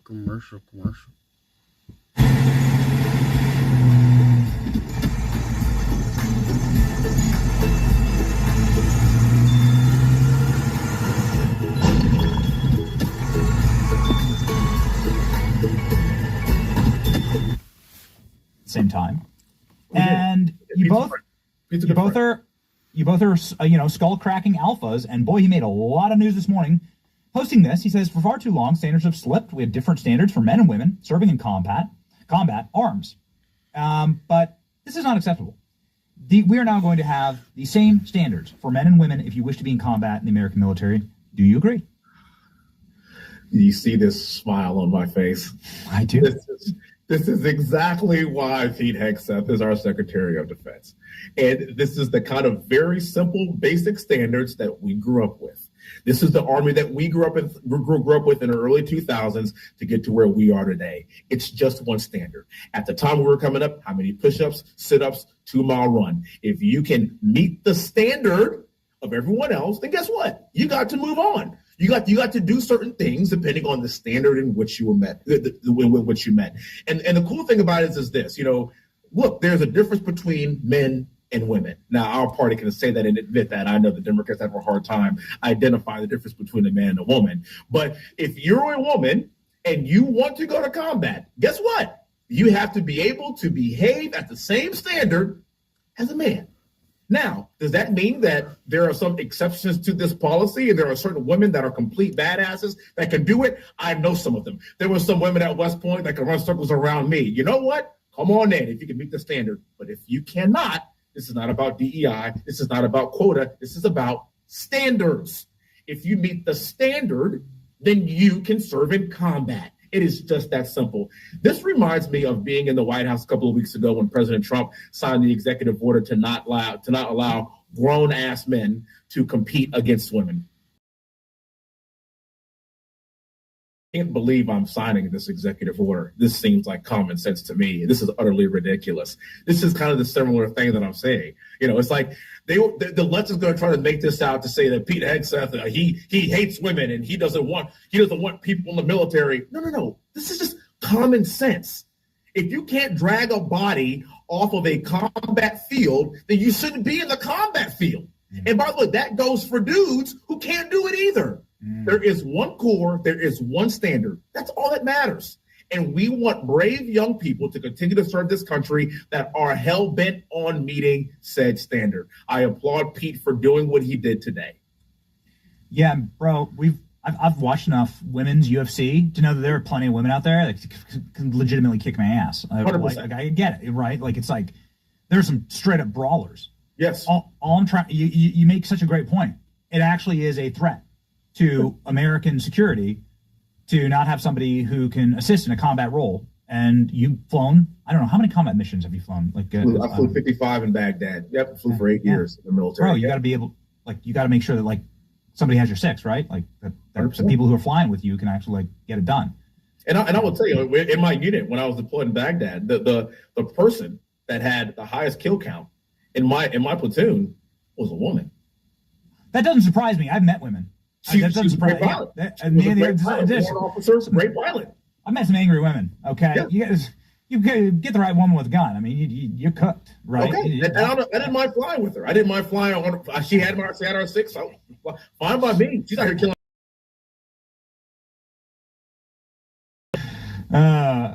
Something that before we wrap up here, something I haven't asked you that I wanted to. What the hell happened with that helicopter, with that Black Hawk helicopter that crashed in D.C.?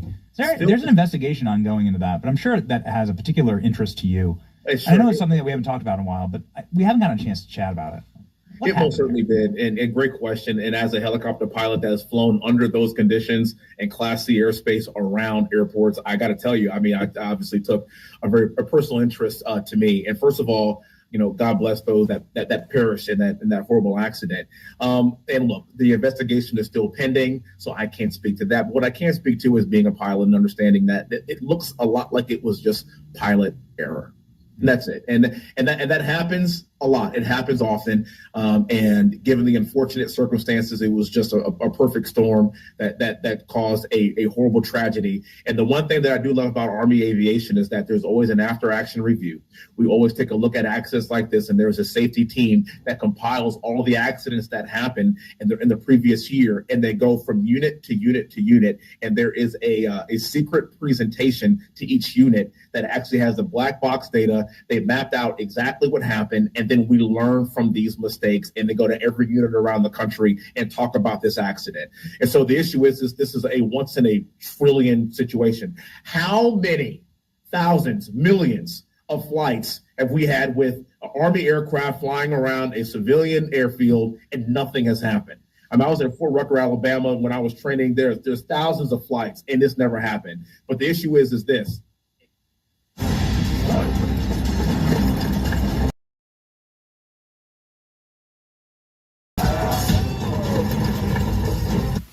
Happen. But the issue is this.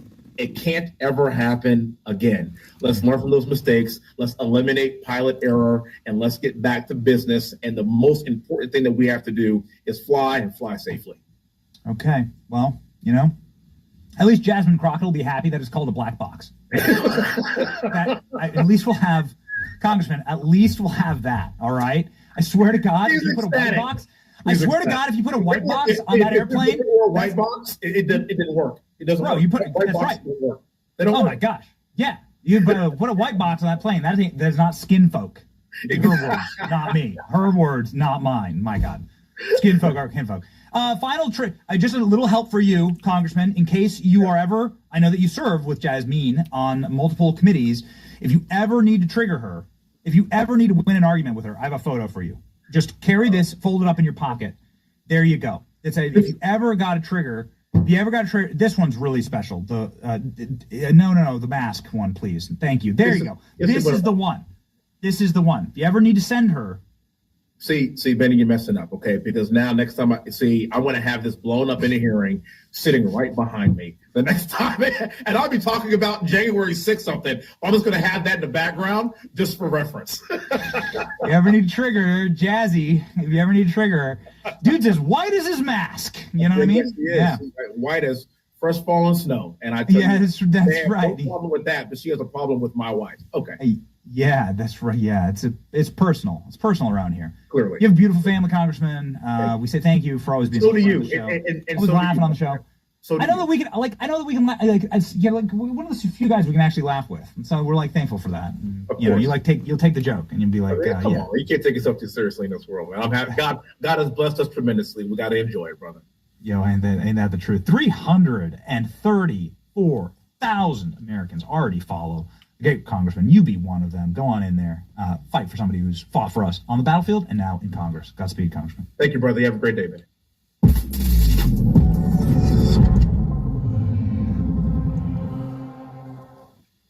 Ooh, baby.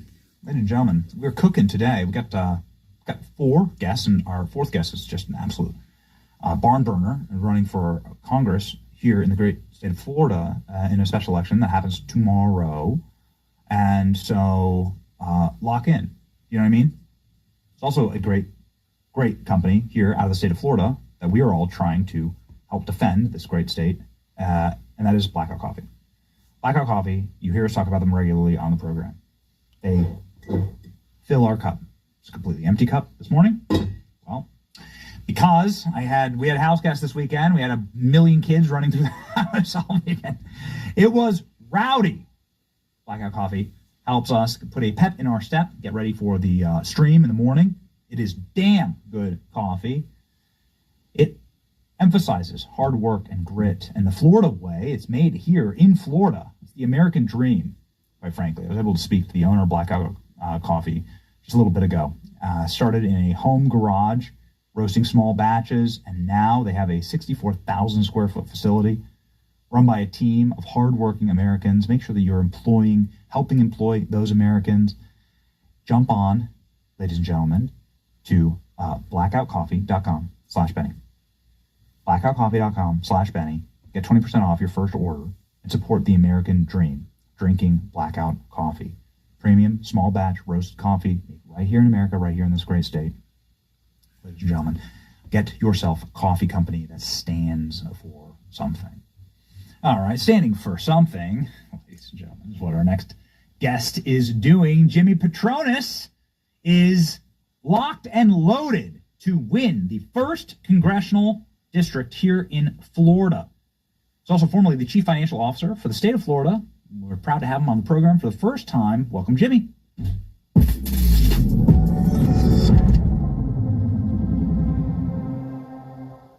Ladies and gentlemen, Jimmy Patronis we just got the black screen of death. It happens sometimes. It happens sometimes. Not sure. Jasmine Crockett, big fan of that screen. Don't know. We're going to see. We're going to effort Jimmy coming on back on the program. And it looks like the team is doing their best to get him back. So just let me know. Let me know, boys. There we go. Jimmy! The black screen of death. Oh, no. That's all right, man. This is we're going live, man. We're letting it rip. And you are doing the same thing. You are going to win tomorrow. Tell me about the race. No, I appreciate it. Look, I'm so excited about tomorrow. President Trump has just been really, it's been so exciting. He called me back in over and said, Jimmy, if you'll run, I'll endorse you. And now, I'm going to get a chance to take my family and be a part of history, to make this country great again, to get in the trenches, to fight what is right. And you know what? It's just an honor, a real honor to be on the air with you today. So thank you for having me. Okay, so you have a district called the Redneck Riviera. You have a district that's beloved. It is a conservative district, recently represented by Matt Gaetz, who was a bit of a bomb thrower in Congress. What's your plan in Congress if you win your election tomorrow? Well, look, I tell folks, look, I love Matt. We served together in the state legislature, but I'm a workhorse. This is what Jimmy has done every time I've been in the process, and I grind. I'm the guy that shows up an hour before the meeting starts, and I'm there an hour after the meeting.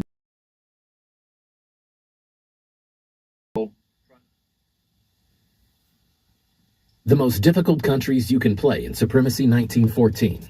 When you start a new match in Supremacy 1914, the whole world is against me, burning the midnight oil, trying to make a difference, hoping to make sure that we put everything first and foremost to take advantage of the president's administration to do right by our country.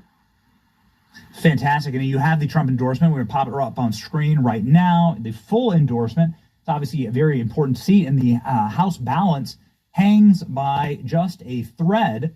What are you going to work on when you get to Washington, D.C.? We have full confidence that you are going to win. We know this district well. My wife and I are there semi-regularly. The Panhandle is just like truly God's country in this state. What are you excited to work on in Congress, Jimmy? So Northwest Florida is known for its military presence, 5 installations, a massive military economy, but not just a military economy. It's also where, just like you just were talking fondly about the area, these men and women serve all over the world, and then they decide to call somewhere home. And to me, the most flattering compliment they can give is when they decide to call the state of Florida home after they've lived everywhere, after they've served our country. And we have got the highest density per capita in Northwest Florida of anywhere in the country. We take care of our veterans. We take care of our military because they have taken care of us. So again, military issues will be first and foremost.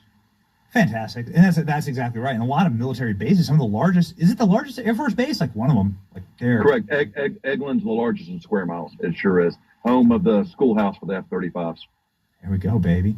So you were the chief financial officer for the state of Florida. I just want to say thank you, because this is a well-managed state, and it's also a state that is booming in profitability and in the balance sheets. I know that property taxes are a local thing, but we're proud to be a taxpayer here in the state of Florida. We're proud to have our business operate out of the state of Florida. We know that the finances are being properly managed. Not so when you get to D.C., Jimmy. You got to have a little different problem up there. So I tell people, look, I've been a public servant for a while, but I've come to the conclusion when I first got the job, I always said the people of Florida spend their money better than Tallahassee does. And that's the exact same attitude I'm going to have when I go to Washington, D.C. The state of Florida, this is right now, this time in the state, we're in the best fiscal health we've ever been in the history of the state. I tell people, it's not a sprint, it's a march. You have to work on it every single day. Last year, 400,000 new net Floridians came to the state of Florida.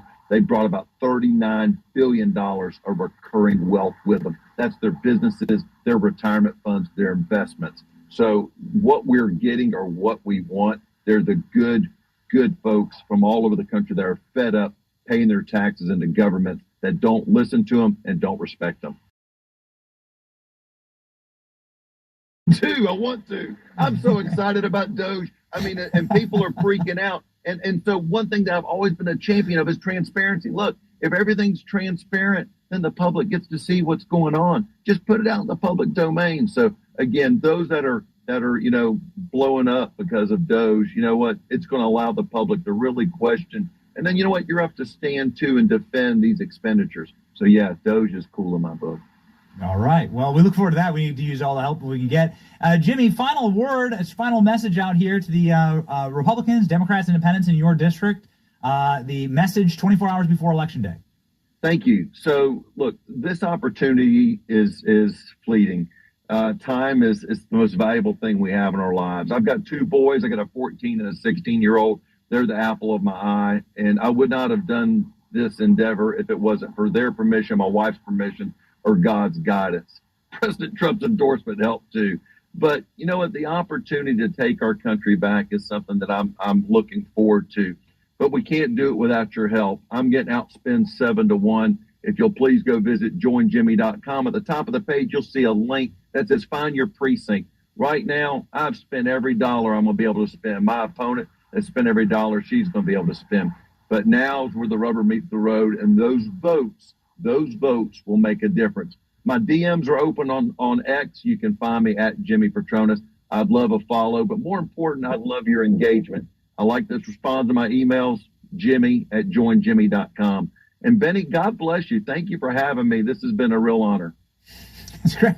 Your DMs are open. I mean, expect plenty of meme coins sent your way. That's okay. It's a rowdy world to have your DMs open on X, I got to tell you. But Jimmy, Godspeed, man. We can use all the help that we can get, and you've made the state of Florida proud. We are very happy to support you from down here in Tampa. Godspeed, sir. Take care.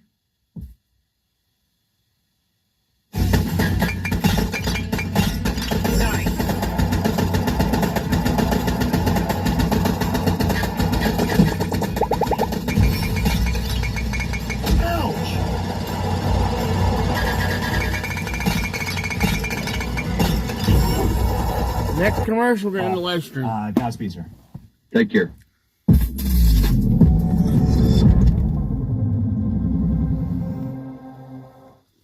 Yo, can't bounce without this crazy story from one of our girls down here in Tampa, actually. It's Anna Luna, who made huge news. The worst time to make news, honestly, Friday night. Don't ever go make news on Friday night. Come on, give us a little bit of a runway here. She goes on Fox as the 9 p.m. hour, and she says, "Oh, by the way, Lee Harvey Oswald was just riding in the limousine with JFK." Lee Harvey Oswald. NBC has footage of Lee Harvey Oswald just standing around during the JFK assassination. My goodness, what does this mean? Well, of course, this obviously means that there's physical hard evidence of the conspiracy theory here, and that the government has been lying to us and been working with owned and operated media in order to hide and conceal evidence for the better part of the last 60 years. Republican representative claimed that NBC is holding a videotape that proves Lee Harvey Oswald did not assassinate JFK. Anna Luna, Republican of Florida, made the bold claims while appearing on Fox News alongside host Jesse Waters on Friday night. Luna had been talking about a recent release of the 80,000 pages of new material in the National Archives JFK assassination. Waters had questioned Luna over whether she believes that all the documents have been released. She replied, "We're in the process of tracking down two specific documents. I want to tell the American people that NBC has never before seen footage." And then she said this. Here we go. He said because of these new releases, it's conclusive that the CIA was running Oswald, running him. And released. Is that your understanding too? Yeah, so we're actually in the process of tracking down two specific documents. And also, too, Jesse, I would like to actually tell the American people, it was made aware to me this evening that NBC actually has a video that's never been seen before. We're actually going to be sending a letter requesting that from NBC because it allegedly shows Oswald near the vehicle when the assassination took place, which means that he couldn't have been the shooter. So, again, we're tracking down all this information. But look, there's even a CIA document that came out that Mr. Morley pointed out that actually said that the CIA never bought the lone gunman theory. And so I think the American people had an inclination as to what we were saying, but we never had the hard evidence until now. And so it's important to note that in a free and fair society, how could you operate or have an agency operating in the shadows? And so kudos to President Trump, also Director Radcliffe and Tulsi Gabbard for pushing for this transparency. It is going to be generational changing that they've done this. And we hope to bring forward legislation to ensure that this never happens again for future generations to come. You're saying NBC has been keeping this tape of Oswald under wraps? Correct. In fact, Director Stone actually told us that he was showed this tape, that it was a secondary copy, and that he said that this could blow open the entire JFK investigation. What I will also tell you, though, Jesse, is he said that NBC has been very, very much so guarding this tape. And so I believe that that tape belongs to the American people. We are going to be sending a letter asking for that tape. And I would encourage everyone to ask NBC to release that tape to the public. It's important, not just for our investigations, but so the American people know the truth as to what happened with John F. Kennedy. Man, we live in wild times. It's crazy. Kind of an insane timeline are we living in? Okay, so there's an entire, so we found the Ark of the Covenant. There's an entire secret world underneath the pyramids in Giza, and now we have footage of Lee Harvey Oswald smoking a cigarette while JFK gets his head blown off. Got it. Great. I mean, what's next? You know what they're gonna do. Next is gonna be the alien invasion. You know what they're gonna do. You know what's gonna happen next. All right. Ladies and gentlemen, what's going to happen next is you could win a Tesla. We're just going to give away a Tesla because we want to stand with our boy Elon. How to enter? Go subscribe, and then the end. Just give us your email and you enter. That's it. The end. If you want to lock in, get a Tesla, hand delivered by us. We're just doing our part out here, right? So this is what we're going to do. They're pretty dope cars, and you should have one, and we're happy to pay for it and drive it to you. It's going to be an exciting time, and we are locked in with our verse of the day from Hebrews. Love the book of Hebrews. Faith shows the reality of what we hope for. It is the evidence of things we cannot see. Hebrews 1:11. What are your hopes? What do you actually ask God for every single day? It's a thread as I'm just a simple Christian, right? So I just read the Bible,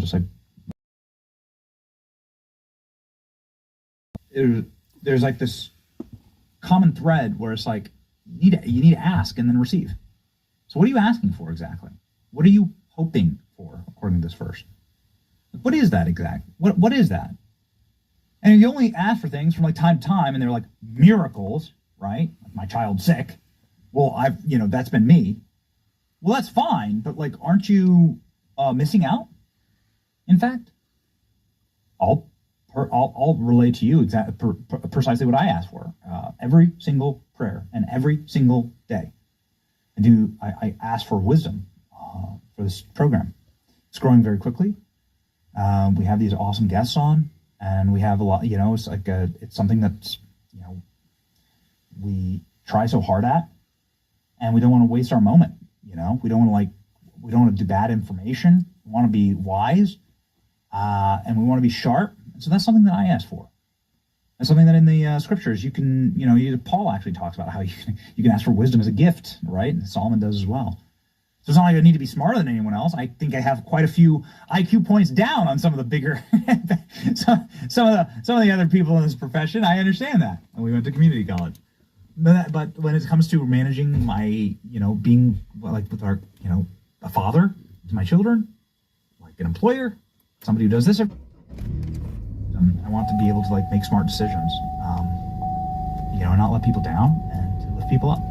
So that's what I ask for. What are you hoping? What are you hoping? And ask for it. We serve a wonderful God. It's your boy Benny. March with us on to victory. You really thought you stood a chance, trash can Talon? Troy's mocking voice boomed across the roaring crowd. All right. He stood in the center of the arena. Talking here. March with us on to victory. We'll see ya. All right, guys, we're gonna call it too because no one's talking. Once again declared that there are only two genders. Yeah, no one's really talking here, so there's no point to keep the live stream going. But I am gonna start heading home. Time 10 night. I've been going early this morning, so all right.